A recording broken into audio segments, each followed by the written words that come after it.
All right. Good morning. Good afternoon. Welcome back, everyone. My name is Nick Odom. For my entire, in fact, not just my working career, but almost my entire life, I have spent every waking moment focused on participating in learning about commission sales. I've built sales teams from scratch that have, in fact, recruited and trained sales reps to have done over $25 million in growing in my career. I've consulted for multi-million and billion-dollar sales organizations. I have joined and broken records in more than five different sales organizations that I've been a part of. And when I first got started, I was probably the worst salesperson that could have ever lived. In fact, my very first week in sales, I did 20 appointments. 19 of them were not just no's, but hell no's.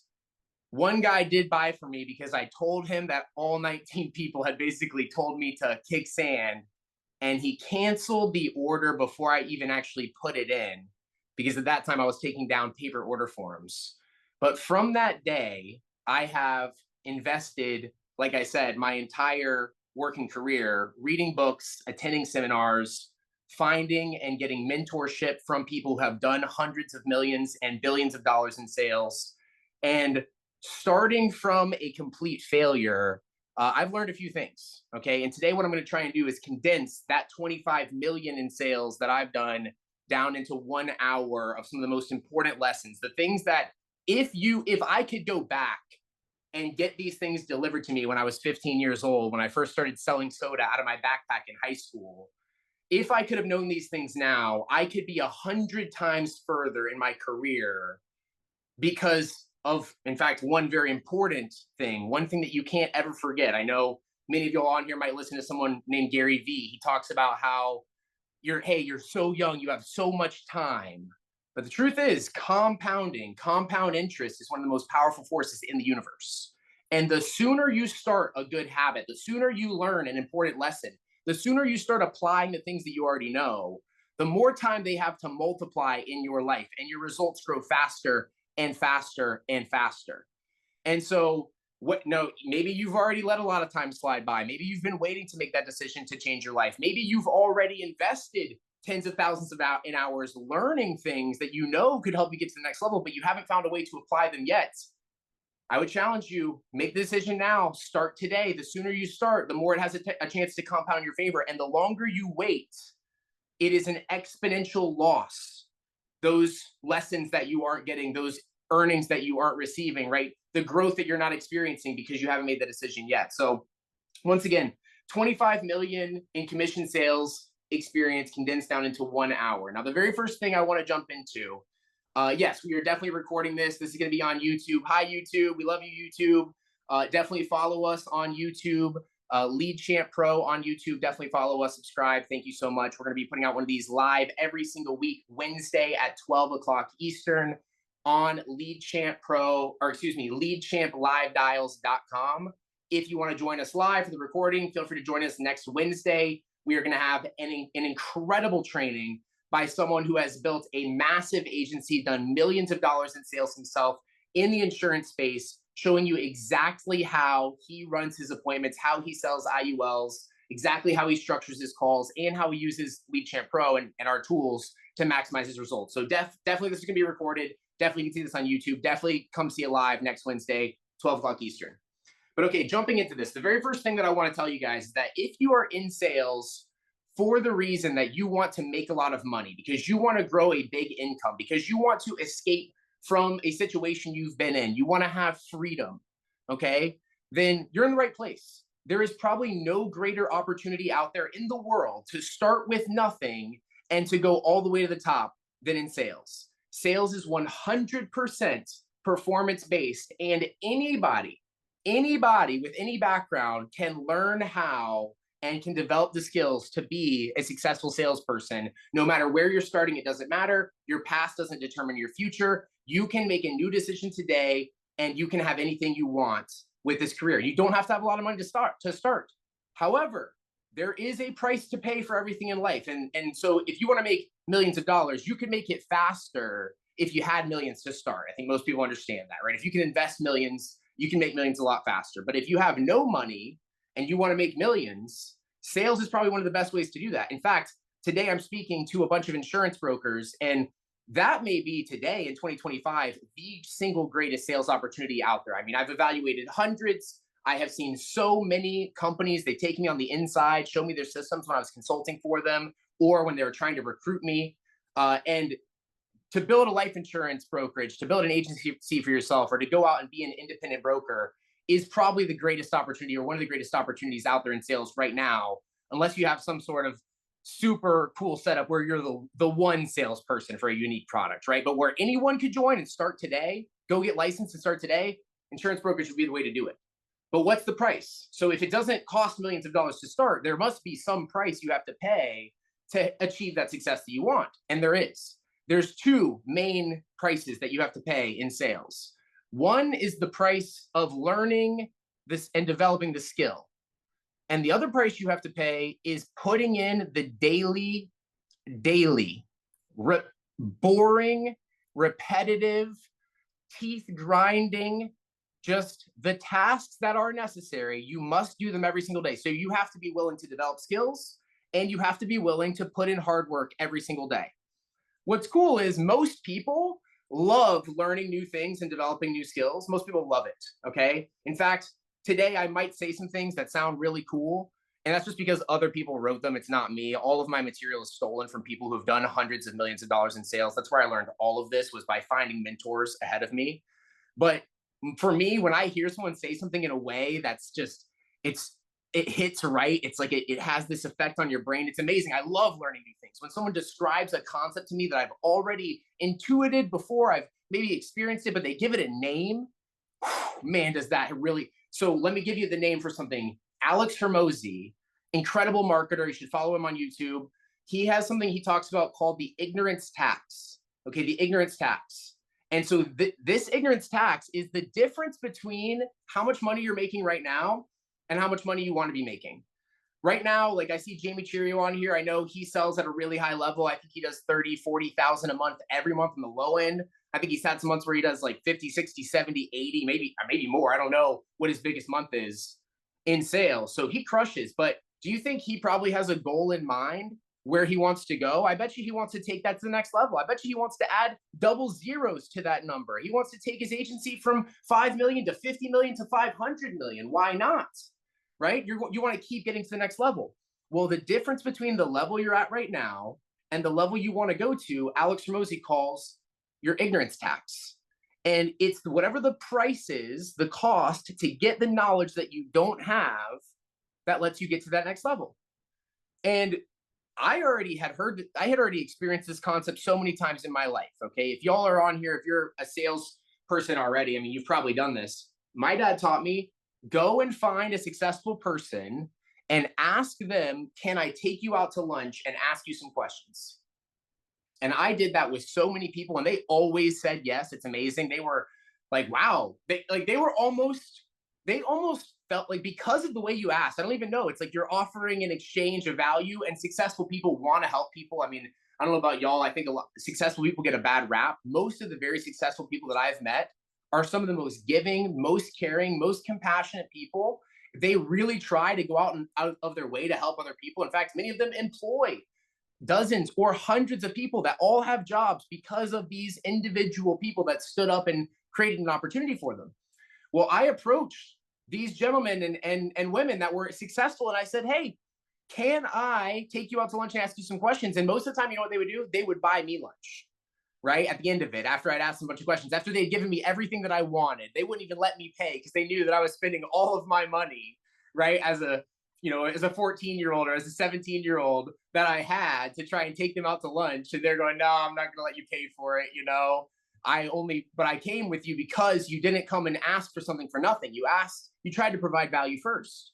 Well, those people helped me jump in leaps and bounds. Like I said at the beginning of the call, my very first week in sales, I sold literally nothing. In fact, I had 20 appointments, and these were not just random leads. Okay. These were my close friends and family, my neighbors, like the people I went to church with. And I was selling a product that I was genuinely excited about, that I really believed would help them. And so when every single one of them said, No, and not just no, like, hey, no, like I wasn't gonna buy anything. I like a lot of them told me like, yeah, I only met with you just to help you out or whatever. I mean, it was extremely discouraging. And I went to my dad and I said, Dad, sales isn't for me. I'm gonna quit. And he laughed like he probably laughed for like a few minutes and then came back. I don't remember exactly how the conversation went, but he laughed pretty hard at this idea that I was going to quit on being a salesperson because he believed that I was destined probably to be a salesperson. I'd been selling soda out of my backpack. I went and flipped stuff to my neighbors' friends. I was selling Pokemon cards when I was like 11, and so he laughed at that. But he came back and said, "Well, you could quit, sure, or what if you just tried to get better? What if you just tried to get a little bit better?" And he recommended a book to me at that time that I'm so grateful that I read called Think and Grow Rich. Many people have read the book. It's not about sales.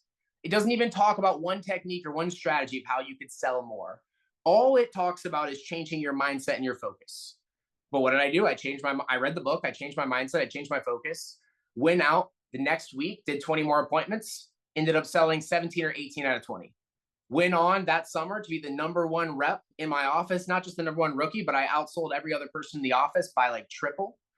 I ended up being the best field trainer in my organization. Every single person that joined, they would send out field training with me. And before and after, the results were dramatic. And I remember thinking, wow, what if I had quit? I'm really good at this. I'm getting incredible results. And I could have just easily have quit before learning that. Well, the bigger lesson there wasn't just reading that book. It's that anything in life, when you first get started or when you want to go to the next level, even if you're already a top performer, you want to go to the next level, you're going to have to get uncomfortable again. You're going to have to fall on your face. You're going to have to be publicly embarrassed. And if you aren't willing to do that, that's part of the price. You won't be able to develop that skill.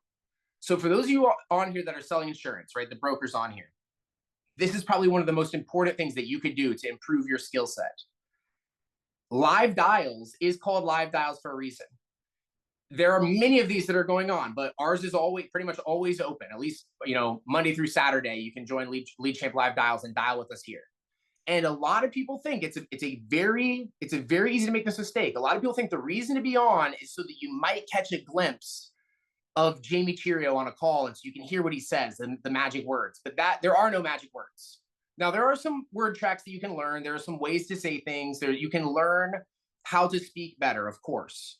But what's really valuable is if you could unmute yourself, your own line, and let Jamie Cheerio or Josh Lockhart, right, or Grady Polson, or someone who has sold at a very high level that knows the skills, and let them critique you. Let them listen to you and evaluate what you're doing and help you to improve. Okay. Having a coach. Now, this is different from a mentor. Okay. A mentor is someone that's trying to impart knowledge. A coach is someone that's outside of the picture frame of your life that can correct your form. You see, the greatest athletes and athletes, if you want a metaphor for sales, the best metaphor is as athletics, competitive athletics. There is no greater metaphor. It doesn't fall apart anywhere. It's perfect. It is based on individual effort and responsibility. Everyone starts on a different playing field. It's not equal. Okay. Some people are born taller, stronger, or weaker than others. Same thing in sales. Like some people are born better looking. Some people start with a bigger network. Some people have all sorts of financial advantages. There's a ton of variable in there, but still, the people who rise to the top are the ones that overcome those obstacles and perform at the highest level. Athletics is the best metaphor for sales. Okay. But even Michael Jordan, right? Even LeBron James, the greatest of all time in every sport, they have coaches, not just one, but multiple coaches that tell them that are not as good at the game as them, but that stand outside of the frame to correct their form, to help them adjust so that they can do better. That is a critical part of gaining the skill, right? So I talked two prices to pay in sales, right? You don't pay in money, you pay in blood, sweat, and tears and effort, and you pay in knowledge and skills. But the knowledge and skills, okay? In fact, I'll mention something that Jamie will obviously know, and that is the Teachability Index. Okay, many people are not familiar with the Teachability Index. This is vitally important. Okay, it's vitally important. Write this down if you're taking notes on this call. Okay, there are two components to how teachable you are. Okay, two components to how teachable you are. One is your willingness to learn. Okay, willingness to learn. Most people are extremely high willingness to learn. In fact, they enjoy it. They love learning new things. It's a great experience. That's how I am. I'm like a 10 out of 10 willingness to learn. I love learning. But there's another component to your teachability index, and that is your willingness to accept change. Okay, your willingness to accept change. And these two get multiplied together. So if you want to get your teachability index, here's how you do the math. You scale yourself on a 1 to 10 on both of those metrics. So where are you 1 out of 10 on willingness to learn? And then where are you 1 out of 10 on willingness to accept change? And then you have to be honest with yourself or it's useless to you, okay? And that's a big part of sales as well, is the more that you lie to yourself, the more that you will steal your opportunity. But be honest with your own evaluation, and then you multiply those numbers together. So if you were a 10 willingness to change and a 10 willingness to learn, then you're going to be a 100 on the teachability index. If you want things to change in your life, you must be willing to change. People have heard that before, right? If you keep doing things the way you've always done them, you're going to keep getting the same results that you've always gotten, of course, right? So everyone wants things to get better. Everyone on here wants their sales numbers to go up. They want more agents. They want more issue paid numbers, right? They want more commissions. They want a higher commission rate. Everyone wants the numbers to go up. But that they're like, yeah, we want progress. We want improvement. Well, what's the definition of improvement? It's positive change. Positive change. So things have to change. You have to be willing to do something different. One of the things I find fascinating, this is another Alex Hormozi piece, is that everyone is working hard. But for some reason, people think that that's their competitive advantage. Like if I asked everyone on here, like, do you think there's anyone who can outwork you? Like I know Shannon's on here. It definitely, I know he works he works all day. Like he crushes. He's running from call to call to call. He's hanging up one Zoom to go to the next. He's got two open. He's like, hey Nick, I love to keep talking, but I got another appointment, right? He is working hard. Well, I bet a lot of y'all on here feel that way. I bet a lot of y'all on here are parents and you have two jobs, or you're building an agency and you're selling and you're managing, your finances, you're cleaning your house, you're trying to have, you stay in shape, work out every day. Maybe you're on 75 hard. Like everyone on here works hard. Okay. That's not what matters. Working hard is not a metric for success. A metric for success is productivity. What is productivity? Productivity is how much money you produce in a set amount of time. How much profit are you actually generating, right? So it's not work done. You can work all you want. Productivity is results acquired, money in your bank accounts, right? Like that's what actually matters. And so Hormozi says the person who's working the hardest is the person who's making the most money. That's what he believes, right? The person who's the most productive is the person who's making the most money. So that's who's working hardest. It doesn't matter what kind of effort you're putting into the void if it doesn't actually produce results. So in sales, there's lots of different acronyms, but many people have heard MMA, money making activities. You have to make sure that your money making activities correlate with the goals that you have. Okay. I said at the beginning of this call that I have set and broken many big goals. I've broken company records in many different companies I've been a part of. And I have a formula for this that I follow. Okay. And it's based on the idea of the metaphor of the competitive athlete in sports. Okay. Or in compared to sales. It's very simple. Think about yourself playing a sport that you've played, or if you didn't ever play, you can just imagine this concept. And in one scenario, you're playing, let's say, pickup basketball with your friends.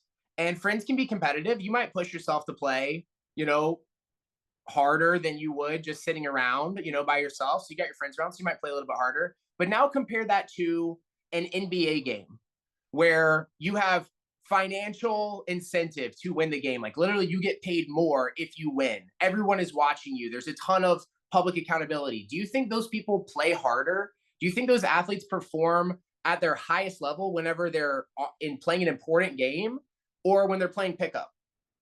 It always is during the important game. So how do you perform at the highest level possible? This is what you do. This is the formula.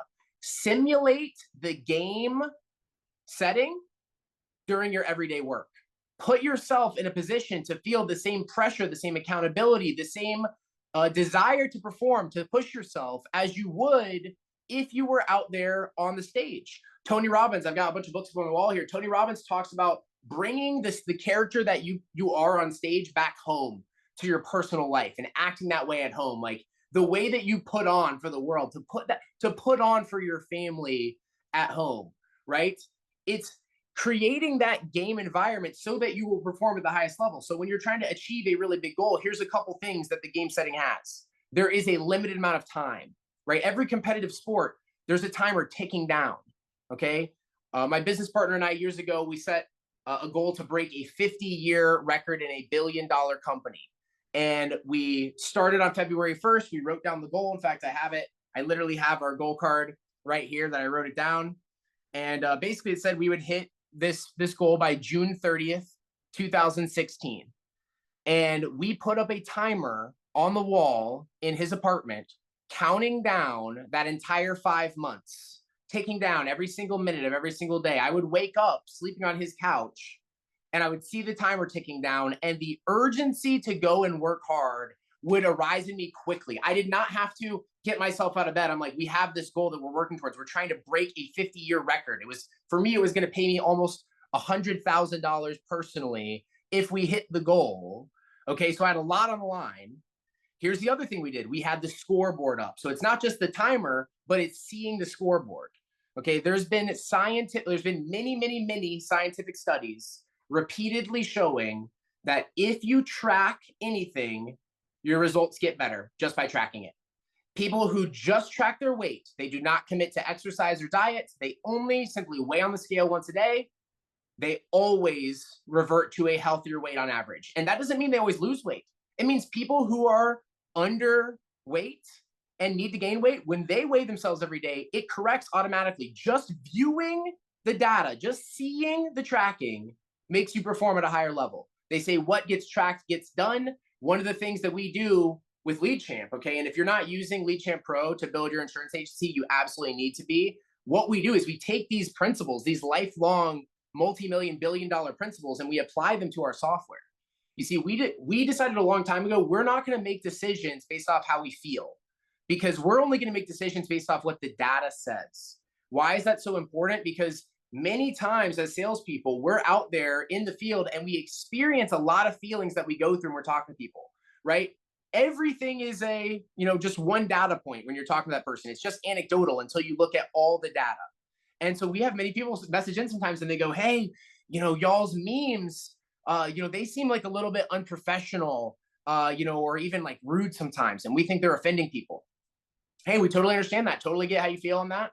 I would have thought the same thing, honestly, if I hadn't seen them work.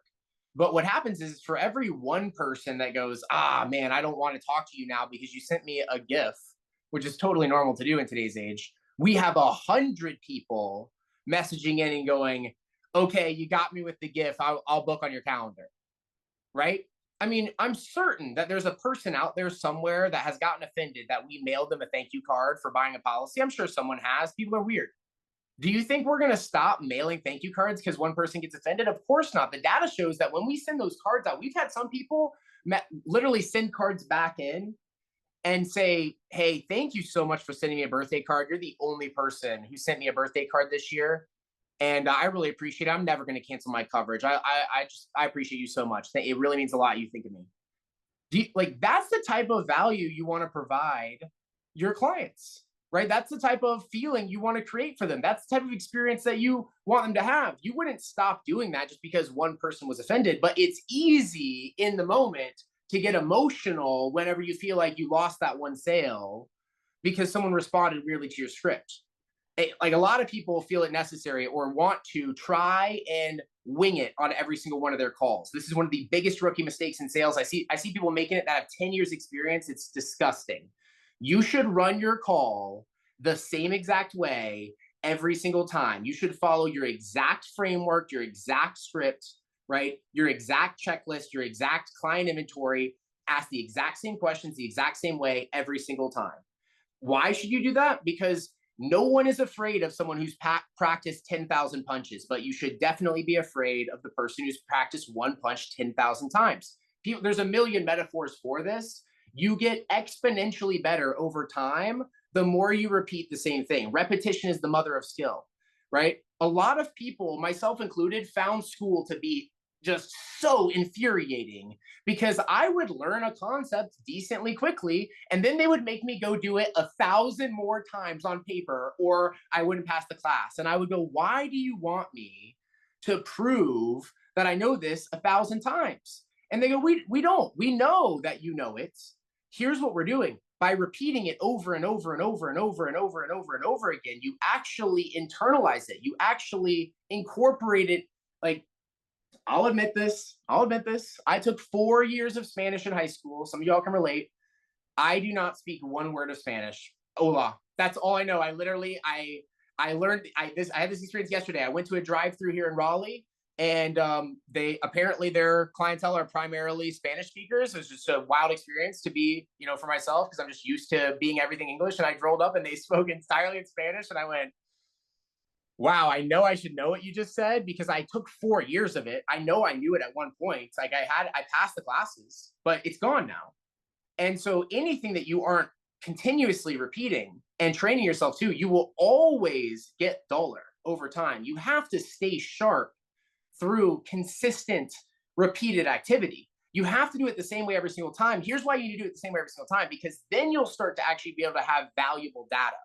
If you say something different to everyone that you talk to, and then you collect all of your data, you don't actually know which thing you're saying is working and which isn't. You don't know which things are causing problems and which aren't. If you are regimented and you repeat the same thing every single time, like if you want to look back at that coaching situation, right? Michael Jordan, even when he was at the top of his game, hired a coach who told him, we need to correct your form. And Michael is like, are you sure? This could cost me my entire career. And he was like, I'm 100% confident. And it's going to take you doing tens of thousands of the new one and having me watch you correct you over and over again. It's going to be extremely uncomfortable. It's going to feel like you're bad at the game. It's going to feel like you're starting from day one. But you have to go through this to unlearn the mistakes you've made so that you can get the proper form to have the success that you want. Like, there's a massive amount of effort that has to go into getting really good at something like this. A lot of people think sales is an industry. Okay, I think this is such a funny thing. It's such an interesting thing with language that we do. Insurance is an industry. Okay, automotives is an industry. There's lots of industries out there. Sales isn't an industry. If you're taking notes, write this down. Sales is a discipline, and it's called that for a reason, because the only thing, sales is synonymous with discipline, by the way. The more disciplined you are, the more sales you make, the more stick on the books, the more people you get referred to. Discipline is the key to every single door in sales. Disciplining your speech to always stay on script, disciplining your time to get in enough reps every single day, disciplining your expectations and disciplining your disappointment so that as you go through the very difficult emotional roller coaster of people telling you, oh, I really do want this, let's meet again, and really they don't, and they're never going to call you back, right? Or having like a $10,000 sale on the line and like just needing their bank account and like they've wanted it the whole way through, and then you get disconnected and it's like, wait, you try to call them back, oh, you're blocked, right? Like, how many times do you have to go through these daily disappointments? Well, if you don't discipline your disappointments, you are going to quickly find yourself depressed and unable to take action. Like one of the reasons I think that a lot of salespeople are like positive, high energy, charismatic people is because those are the ones that make it. It's survivorship bias. It's because the people who are already high spirited can easily deflect the negativity, right? They can easily keep going from one failure to the next without loss of enthusiasm, which is a real key to success, right? Positivity is nearly everything. I mean, in fact, my very first week in sales where I sold nothing, I corrected that by changing my mindset, right? I went into those next appointments believing that it would be a sale instead of believing that I would fail, and it changed everything. So your mindset can be a dramatic difference. But for things to change, you must change, right? You've got to change that in your environment. A lot of people blame their environment. So how do I put this? You might go, okay, well, I can't get anything done because, my family, I'm working from home and my family is constantly needing me, and I've got kids. And so there's all of these things that are pulling on my time. And I totally understand that. I'm a parent of a 2-year old, and he is constantly, testing me and pushing me to new heights. There's nothing that can take you to new levels than parenting. I'm sure, I know some people on here have 2 or 3 kids. I can't even imagine what that's like. But that's also an excuse to let yourself fail. It is. And what you could do is you could change your environment. Some people really need to do this. This is a highly recommended, right? Discipline, sales is discipline. Okay. It is a discipline and it is discipline. So how do you discipline yourself? There's different types. There's store discipline and pantry discipline. Okay. I'll admit I have very little pantry discipline. If I find like a bag of cookies or any type of candy or any type of snack food at all, or even like, I'll admit this, Josh, even if I found like a bag of like nice looking croutons in my pantry, I might just eat the entire bag of croutons or the entire bag of cookies, or realistically, like a whole pie or pizza. I could easily eat that if I found that in my fridge. No problem. I honestly can't, like, I'll admit it. But at the store, I can walk past every single, because I already have a list coming in. I know my objectives. I don't want to waste the money. I know the repercussions. I can't eat it right there in the store. So I would have to like put it in my basket and get it to the front. And so I've got store discipline that I can utilize, and I don't have any pantry discipline. Well, you've got to learn that about yourself and then put yourself in an environment to win. If you know, and I know this about so many of y'all on here, because I've trained thousands of salespeople. You can't lie to me about this stuff. I've done it too many times. Some of y'all on here cannot sit alone in your room and make the calls you need to make to succeed. But if you were in an office with a bunch of other people, or if you were on Zoom and other people could see you working, you would work 10 times as hard, maybe make 100 times more calls and get the exact, and you would even love it, right? In fact, I experienced this with the gym. I love working out. I really do. But the truth is I struggled for like 25 years to lose weight. In the last few years, I managed to lose over 100 pounds. So I finally figured out a method for me. Okay. It's something I've been working on my entire life, but this was always a crazy experience for me. The feeling, thank you for the congratulations. I appreciate it. We should cheer on people who don't get overweight more. Okay. And people who never start smoking more. Like, people get too much applause for quitting smoking and losing weight. We should get more applause for never starting and keeping yourself in shape. But I do appreciate the congrats. But check this out. I can't get myself to go to the gym. Putting on my shoes and getting dressed and driving to the gym is like the hardest thing in my life. I can't believe how hard it is. Like, I will procrastinate for an hour. I'll clean my whole apartment. I'll make sales calls. I'll do something instead of driving to the gym. But here's the crazy part. If I'm at the gym dressed, I will have the best time. God forbid I'm there with people. I will enjoy it. I won't want to leave. I will feel so good. What is that? Well, if you know that about yourself, and because that's how I feel after a good day of sales calls. Like, if I got on with you guys and just made calls all day long, booked a ton of appointments, closed some sales, got some referrals, like, isn't that one of the best feelings in life? You'll be fired up. You're bouncing on your feet. You're going from one sale to the next. It feels great. But how hard is it when your alarm goes off in the morning to just jump out of bed and run down to your office and start working? Most salespeople don't. Most people put everything off. They go work on their script. They make 9 cups of coffee. They clean their apartment. They organize their leads. They call tech support at Lead Champ Pro. They do all sorts of stuff, anything that they can do to not go make the sales calls, even though after they make those calls, they feel the best they've ever felt. So what's the key here? You've got to control your environment. Your environment is going to affect you. It is. So you need to put yourself in a position where you can't fail. Okay. If that means public accountability, use public accountability. That was one of the keys for me achieving some of my biggest goals in life. I told all my friends and family, I put myself out on a limb. I posted on social media and I said, on this day at this time, I will have achieved this goal, and watch me do it. And then now there's people watching. And now it's not just me letting myself down, but I'm letting my dad down. I'm letting my mom down. I'm letting my siblings down, my friends, my wife, right? My kids, everyone that's watching me, I'm letting them down now too, right? You give yourself public accountability. If you need somebody to check over your numbers every day, do it.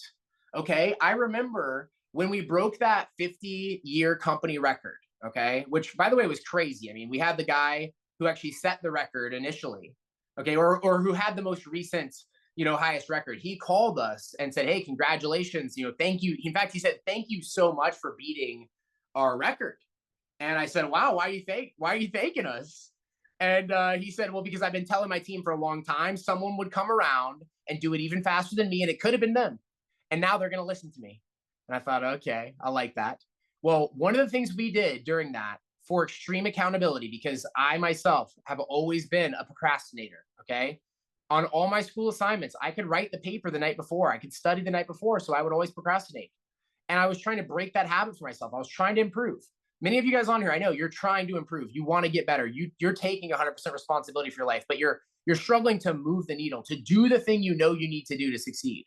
Well, maybe you need somebody else, a coach, a mentor, a friend, an accountability partner, somebody to check over you every day. And that's what we did. We formed a little group and we had a daily accountability call. These were the rules. This was one of the most important decisions I ever made. This is one of the reasons we broke this record. Every single day, morning and night, we would get on for 5 minutes. It was like 8 p.m. and 10 p.m., I think is when we were doing it, or 8 a.m. and 10 p.m. You could do it whenever, though. In the morning, we would get on, and you are not allowed to do explanations or excuses. You could only say what your goal was, what the exact trackable, measurable metrics were that you were going to hit for that day, and then what you did previously. So in the mornings, we would get on and be like, "All right, guys, today, I got to make, 450 calls. I got to book, 18 appointments. I got to make 5 sales, talk to you guys tonight." That's it. And then at the night, it would be, I made 500 calls or I made 350 calls, whatever it was, just your numbers. You just report. And you could lie, now it would never benefit you. It would embarrass you. You would have so much shame for having done it if you got on every day and acted and just told your friends and business partners that you were doing something you didn't do. But you could lie. But assuming you were willing to tell the truth, it is amazing to me how much harder I worked every single day just so that I could go back on the call with my business partners and just report that I had done what I said I was going to do, that I hit those objectives. My activity, and I tracked my activity at this time because my mentor, and if you don't have a mentor, I would urge you to try and find and deserve a mentor. And deserving a mentor is much harder than finding a mentor. There's plenty of people that could teach you, but to actually get someone to adopt you as a mentee is a much bigger responsibility than you think. And so I was lucky enough at that time to have a mentor who forced me to track all of my lead and lag measures. Every piece of activity I made, every message that I sent, every call I made, every referral I asked for, every single bit of activity I did, I had to track it for him. Some of it he was tracking separately from me. He was making me track it, but he was also tracking it to verify if I was tracking it correctly, by the way. And because of that, I was able to, on a consistent basis, meet with him. We would look at my numbers and he would go, "Here is where you're underperforming by the numbers. And here's what you can do to fix it." And I improved at the fastest rate I ever have in my life because of those combinations of things. I had a really big goal with a set amount of time parameters. Like we had 5 months to hit it. We had a deadline. The time is ticking every second, urgency, urgency, urgency, urgency, right? All out massive action. I was tracking every single thing I was doing and all the results that I was getting. I had third-party accountability, people who were watching over me, making sure that I was doing what I said I was going to do. Even if you can do it without that, by the way, I would recommend getting that. It's a game changer. Like it really will. Like even just the accountability of a family, right? If you have people that are counting on you, that are accountable to you, like that you're responsible for, you will work harder. Right? 100%. You'll put in more effort if it's just you than if it's just you. So get yourself that third party accountability. But all of these components together, along with having a mentor that I was open to letting them critique me and tell me where I was messing up, right? And accept that. And my willingness to learn was high, but my willingness to change was also high at this time, right? And you have to make sure your teachability index is there. Then you're able to climb the ladder so much faster. You're able to pay down that ignorance tax so much faster, develop those skills so much faster to get to the level you want to get to. Now, none of this works without 100% personal responsibility and accountability. 100%. What does that mean? It means that you cannot blame the president or the weather or your software or your cell phone provider or traffic or anything else in your life for any, you can't, the second you start blaming the president, or by the way, giving the president credit for your life getting better, you lose all the power in your life and you give it away to him, right? The second you go, oh, I couldn't make it because, and then insert your reason. If it's the weather, that means that the weather now has control over your life outcomes. Like you have given away that power, your agency, every bit that you have, the control that you have. Now, can we control everything that happens to us? No, of course not. But we can control how we respond to the things that happen to us. It's maybe one of the most important lessons that I ever learned from my mentor. And unfortunately, I lost him to cancer a few years ago. I mean, the world lost him. I mean, absolute incredible gentleman. But I remember he would do this about anything. If he was in a car wreck, he would go, I'm so glad this happened to me. I have no idea why, but God is obviously taking me in a direction that I want to go, moving me closer to what I want. This car wreck helped me avoid a more deadly one. It made sure that I didn't miss out on an opportunity, or I met the right person. Like he would look at everything that happened to him as a good thing that was taking him closer to what he wanted. I mean, what a phenomenal attitude, right? What an incredible thing. And doesn't mean that I want you to become like a prepper and like build a bunker in case of nuclear war. No, but there is something to the idea. Like, let me give you a scenario that a lot of people hate to hear. Like let's say you get hit by a drunk driver. Is that your fault? No, not even close, right? It's their fault. Does it still have repercussions on your life? Yeah, it could kill you. It could paralyze you. It could cost you a lot of money, right? Maybe they don't have insurance. And then here's another question. This is the question you have to ask. That's hard to ask, but if you ask it and you consistently apply this, you can get better outcomes in life. It sucks because it's just not fair, but it's just the way it is. You could ask yourself, what could I have done to have avoided this situation? And even though it's not your fault, maybe you did everything right? You followed all the rules. You could have not been there at that time. You know what I mean? You could have been twice as vigilant, looking around and seeing them coming. You could have, been driving a vehicle that was safer. Yeah, there's a million things you could have done. So we don't get to choose what hand we're dealt. I know many people on here are probably dealing with unbelievably difficult situations with their family, people they're taking care of, with their personal health, with their finances. I mean, I myself have been in the valley many times. If you're in the valley, just know it always does get better. Never stop moving forward. You haven't come this far to give up. You come this far to win. You have to keep pushing forward, right? It will get better. But no matter what it is, you still have to overcome it and win anyway. You still have to pay the price anyway. Even if you have a good reason why you shouldn't succeed, you get to decide if you give that reason and you don't, or if you find a way to overcome it anyway. And that's one of the reasons why sales is a discipline. It's not an industry. It's not a practice. It's a discipline. You have to discipline yourself to, even when it's not your fault, look for ways that you can improve exclusively and do everything in your power to control the outcomes, right? Here's a recent experience many of y'all that are brokers have gone through. Lead prices have gone through the roof. If you sell IULs, or probably any type, I don't know, I keep track explicitly on the IUL leads, but if you sell leads that are generated on Facebook, when they made that ad change on Facebook, the quality and the price of leads was changed forever. I mean, for us at LeadChamp, we were getting $15 to $18 CPLs on like highly qualified, like really good leads for IULs. And when that change happened, we jumped temporarily, at least, up to $60 on average. And the quality was around the same, but that's 4 times the price. That's a crazy change. And by the way, it was totally out of our control. And what did we do? Well, we said, well, we could just give up, or we can go, what can we do? What's in our power to change? And so we adjusted our ad strategy. Our team went to work. They started making a bunch of brand new ads. And over time, we've kept our lead quality really high, and we brought our CPL back down on average to like the mid 30s. Some people, it's in like the high 20s, low 30s. And so we're winning, okay? Compared to the market, we're winning. But that was something that wasn't in our control. It wasn't in many people's controls. But you have to do something about it. You have to make a decision. I said at the beginning, if you keep doing what you've always done, you're going to keep getting what you've always gotten. And that's actually, and there's so many one-liners like that sound so good, and they're total BS lies. That one is as well. If you keep doing what you've always done, trust me, it's going to get outdated and your results are going to get worse over time.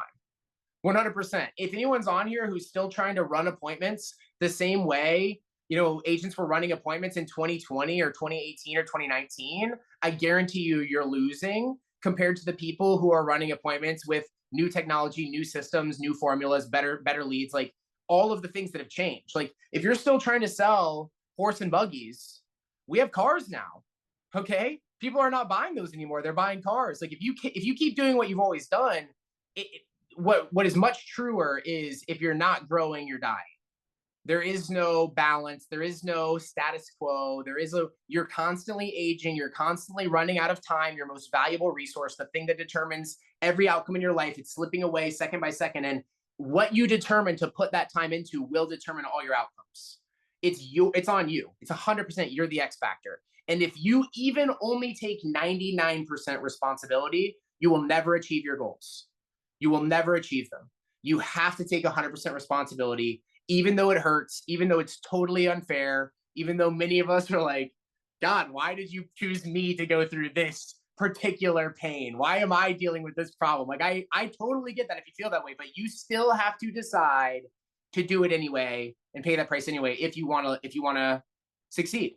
You have to, even though it's unfair. And I get that it sucks, but that is a lesson that I wish I had learned. I wish I knew that when I first got started. If I knew that when I first got started in sales, wow, I can't imagine. I mean, some of my biggest mistakes, by the way, guys, in business have cost me hundreds of millions of dollars. I'll give you one example. In 2010 or 2009, I don't know exactly when, maybe 2008, I bought 197 Bitcoin for $600. And then a couple years later, I sold it for a clean profit of $1,400. And today, those 200 Bitcoin would be worth $20 million.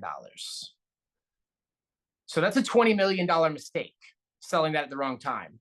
Now, it's only a mistake in hindsight. At the time, my friends thought I was a genius for investing in basically something that no one had heard about and doubling my money, right? But now when I tell people the story, they tell me they get sick to their stomach, right? That it upsets them because to hear that I lost that 20 million. Well, I've never viewed it as a loss until it became so popular to tell me that I lost $20 million.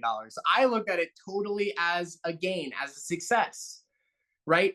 But that is the difference in ignorance tax right there, right? Some people back in 2008, 2009 had the perspective, had the know-how, had the understanding of what that technology represented to buy up millions of Bitcoins and hold them for themselves. They saw it before, they connected the dots looking forward. It's incredible.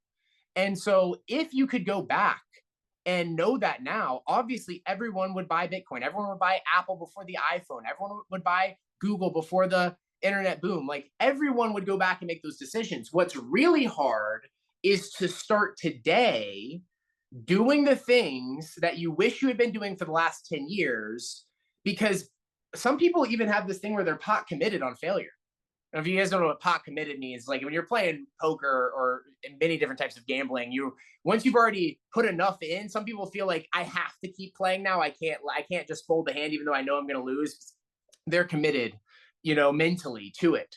Many of us get mentally committed to our own shortcomings, our own failures, our own bad habits, the things we know we need to do better, the things that we've been failing at time and time again. I myself, like I said, I was trying to lose weight for literally my entire life. I've been trying to lose weight. Even when I was a athlete in high school, I was the fattest tennis player you've ever seen. I was really upset that I could not get this fat to come off my body. I had tried many diets. I had tried many different exercise routines. I could never get myself to follow through for long enough. I knew if everyone knows what to do to lose weight, everyone does. If you try to feign ignorance on that, honestly, I'm gonna slap you. Everyone knows if you want to lose weight, drink more water, sleep, eat less, exercise. That's it. It's the most basic. Everyone knows this. Everyone knows. So the difference is, how do you get yourself to do the things that you know you need to do? Like everyone on here knows that if they tracked all of their calls and all their metrics, and let's say you just tripled your dials. And I don't mean triple dial people, but I mean, what if you just 3x your activity that you're putting in? I got 10x up on my wall. That was a pretty impactful book when I read it. I went out and tried to apply that literally. I 10x all my activity. I 10x my workouts. I 10x the calls I was making. I 10x everything. I almost broke myself with the 10x idea. But I did get a huge improvement in my life. Do you know what it was? It was not way more results. What it was way faster improvement. Way faster improvement. One of the reasons why Josh Lockhart was able to open his agency day one, and his very first month selling life insurance, he sold, I think, 35,000. And he's never sold less than that, I think. As far as I know, like I think he was sick maybe one month. He still sold 30,000. How did he start at that level? Well, it's simple. He had already made 10,000 plus 10,000 plus 10,000. He might have made 100,000 calls before that, right? He went out and did 10x the reps most people do when he first got started to make up for any lack of skill so that he could quickly improve, right? We were told a concept, get your first 100 sits as fast as you can. Well, here's what I believe. If you did 100 insurance appointments, let's say you're a brand new agent on here today. This is, this is applicable to everyone, obviously. Everything I'm talking about today is applicable if you're brand new or at the highest level, right? But if you're a brand new agent today, this is what I would recommend. Imagine these two scenarios for yourself. One scenario, you go out and do 100 insurance appointments over the next year. Do you think you would know something about it? Probably. I think that you would learn a good bit in doing 100 appointments. You for sure would. But do you know what would give you 10x the result of that? Is if you did 100 appointments in the next 30 days. Because the time gap in between the reps matters. By doing them with less time in between each rep, you pick up on the patterns faster. You're able to course correct quicker, and you'll get more training. You'll get better results in your skill improvement for the same amount of time. So you'll get better results for the same effort just by doing it in a shorter amount of time, just by compressing time frames. One of the things people say, one of the one-liners, right? Success loves speed. Success loves speed. People say that like crazy, but they don't explain what it means. It means urgency, not speed. It's not about velocity. It's about urgency. It's about how quickly do you go from one task to the next? What's your downtime like, right? Whenever you finish up a call, like this was one of my first competitive advantages. And that very first sales job I had, by the way, I was selling Cutco cutlery. If you went through Cutco training, shout out, right? We stay sharp in there, never dull, keep it on point, right? I could do knife puns later, I guess. But sold Cutco first. This was one of my biggest competitive advantages. When I would have an appointment cancel on me, okay, and I can't believe how old I feel saying this, I had to MapQuest all my appointments. So we didn't have GPS. So I would print off each day how to get from one person's house to the next person's, to the next person's, to the next person's. And if someone would cancel on me, I would get so frustrated, man, because I would still have to drive all the way to their house in order to continue to follow my directions to get to the next one. So if they canceled on me, I would drive to their house and I would sit out front of their house for an hour, probably creep some people out. But of course, they weren't home usually when they canceled. And I would pull out my list and I would dial for an extra hour. Now, everyone else in Cutco would do 1 day of dialing per week to book up their whole week. But I would just dial that 1 day per week and then also during my canceled appointments. That's it. And I was there anyway, right? Why not? Well, do you know I had 5 times as many appointments as the next most booked up rep in the office? 5 times as many. They would come in same day as me, Wednesday nights. We would dial for a couple hours together, but then I would just dial in between each of my cancellations. That's the only difference. And I had 5 times as many appointments as them. Well, what do you do right now whenever an appointment falls off your calendar, when someone cancels on you, when you have a few minutes? When you have a spare couple minutes, spare couple seconds, spare couple dollars, where do you spend those? Do you go and immediately pop off a couple more calls? Do you jump into your power dialer and dial out a few more times, right? Do you go look and see who's canceled on me recently that I could call and see if I get back on the books, right? Do you think who of my agents could I reach out to and see if I can get them more productive today? Or do you go, I'm going to go make another cup of coffee. I'm going to get a sandwich. I'm going to go take a nap. Where you're putting your extra energy, the urgency you have. If you feel like you have time to go eat lunch, you're not really committed to your goals, right? If you work through lunch every day, maybe you're committed to your goals. But if you have time to just go get lunch, if you don't have it like prepped, ready to eat, so you're using minimal time, like you really aren't that committed to your goals, is what I'm trying to say. Like urgency matters. It's not just about speed, it's about urgency. Now, we're coming up to the top of the hour, so I need to close this out. I've got like 40 more topics here listed that I would like to cover of some of the biggest lessons. This is the most important one. None of this matters unless you do something about it.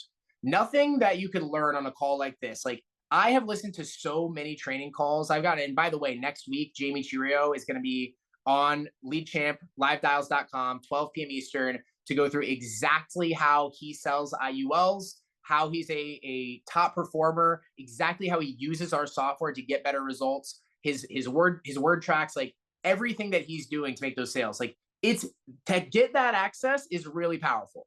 But if you show up and listen to that entire call and take good notes on it and even go back and listen to the recording multiple times, but you never go act on it, it won't do anything for you. Okay. So here's one of the most important lessons, last one that I've learned through the hardest possible way. Okay. In fact, Jamie was at this conference. I was at a conference back in 2011, and one of the speakers there was Bob Proctor. And he's also left us and moved on to the next world. So unfortunate loss for the world. And I can never tell him how important this was to me. But I encountered him in the elevator. And I was like, I like sweat through my clothes instantly and started shaking and like was completely starstruck. Okay. So I probably sounded like a crazy lunatic, but I was like, wow, Mr. Proctor, thank you so much for being here. Love your speech, whatever. Is there any piece of advice you could give me as someone just like starting out my career in entrepreneurship? And he held up the book, Think and Grow Rich. And he had his copy. It's like rubber banded together. He'd been talking about it from stage. He said, have you ever read the book? And I was like, yes. It's like the first book I read. I read it like 50 times. I've read every word of it. I love it. And he goes, oh, okay, great. Let me see your goal card. And the first thing in Think and Grow Rich, or one of the first things, is to come up with your chief aim and to write it down and carry it with you always and read it consistently to yourself to remind yourself what you're focused on. And I didn't have a goal card. And I was like, oh, I didn't know what to say, right? I don't have a goal card. And literally he's known for saying this, but like to say it to me was just crazy. To know and not to do is not to know. And we got to his floor and he got off, and I was left embarrassed that I had read a book 50 times, basically knew it by heart, knew exactly what he was talking about, but I wasn't applying it. I hadn't actually done it. And ever since then, every single goal that I set, I write it down on paper, I sign it, I date it. This is actually a Bob Proctor goal card that I signed to hit that goal, breaking a 50-year, billion-dollar, company record and earning over $100,000 bonus. That is one of the reasons that I hit it, right? Because I followed the principle. So if you enjoyed this call, if you found any of this valuable, I hope that you did. Or if you're watching us on YouTube, definitely subscribe if you stayed all the way through. I appreciate you watching all the way through, but don't let it go on deaf ears. Knowledge is not power. Applied knowledge is power. Pick one thing that you think can help you improve where you are and go apply it right now, because to know and not to do is not to know. All right. Thank you guys so much for tuning in. One last promotion for LeadChamp Pro on here. If you are looking for, I mentioned already, looking for a source of leads, you're trying to have someone run ads for you, we are bringing on new ad management clients now. I know for a while we were denying everyone because we just didn't have the capacity to onboard everyone at once. Well, we have upscaled our team. We have a ton of new employees, and we are ready to get you started on leads. So definitely book on my calendar if you want to learn more about that. And if you're not already using our CRM and system, the reason it works so well, the reason why so many top producers are using it, is because Josh and Jamie built it from scratch, designed to use it themselves, and they use it every single day. So it was built by top performing salespeople for top performing salespeople to help you get more appointments on your calendar and to help you keep your clients longer. Most of our agents have a 10 to 15% increase in their retention with all their carriers. Josh, I think, is now over 20% increase in his retention since he started using our campaign. So definitely hit us up, leadchampro.com, book on my calendar. I'll be happy to show you everything we can do to help you take your sales to the next level. But no tool is useful for someone who doesn't already have the skill set that isn't applying it. So if you're brand new to sales, go get a bunch of leads, go crank out a bunch of appointments, go get those first 100 sits done, and then come talk to us. But if you're already a top performer, we want to help you go to the next level. All right. Thank you guys so much. Appreciate my live audience as well. I know you guys need to get back to work, but it really helps me to be able to deliver, to have other people that I can see paying attention and being here with me. So thank you guys so much for taking an hour out of your dials, and let's get back to cranking out some sales.